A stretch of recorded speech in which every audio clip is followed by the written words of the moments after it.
In today's video, I am going to teach you how to perform the ddct method in Excel. We are going to set up a simple spreadsheet that calculates ddct, ct, and fold change from CT values using the same structure throughout, so it is easy to follow and easy to modify. First, open Excel and create a new blank worksheet. Now you will label the cells in the top row from A1 through F1. In A1, enter sample. In B1, enter gene. In C1, enter CT value. In D1, enter delta CT.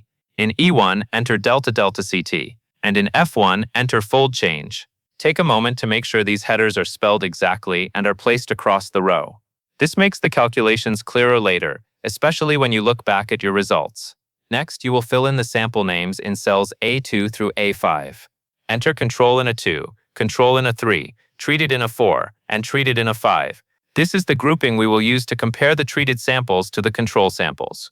Keeping the labels consistent is important because later formulas will look for these exact words. Now fill in the gene names in cells B2 through B5. Enter gapTH in B2, target X in B3, gapTH in B4, and target X in B5. gapTH will act as the reference gene, and target X will be the gene of interest. With both genes present for both conditions, the delta CT calculation has everything it needs. After that, enter the CT values in column C. In C2, type 20.1, in C3, type 24.5, in C4, type 20.3, and in C5, type 21.8. These CT values are the raw input that the delta CT and delta CT calculations will transform into fold change values. At this point, we will create helper cells for the control reference and then build formulas that automatically pull the right values. Move to cell H2 and type control gapTH. This indicates the combination of control condition and reference gene. Then go to H3 and type control target X, which indicates the combination of control condition and target gene.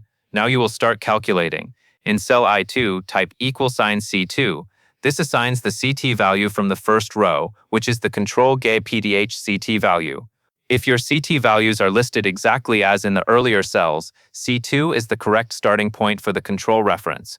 Continue by typing $C3 in cell I3. Cell I3 will represent the control target X CT value.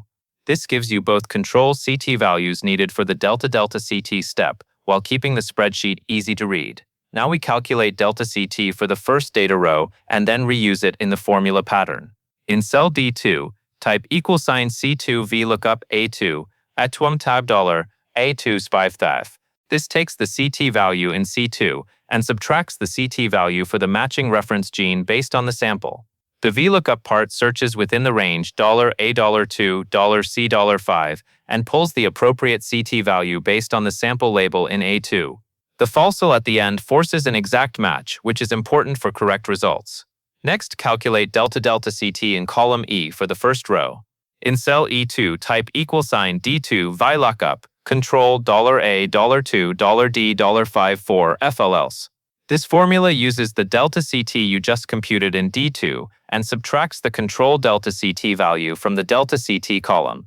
Again, the VLOOKUP searches for the exact word control and pulls the delta CT value from the appropriate column within $A$2 $D$5. Now we convert delta CT into fold change. In cell F2, type $2 circumflex E2. This is the standard transformation used in the delta CT method, where the fold change equals 2 raised to the negative delta CT. Using the negative sign is essential because it reflects how CT differences correspond to relative expression. From here, you can copy the formulas downward and across as needed, so the rest of the rows populate.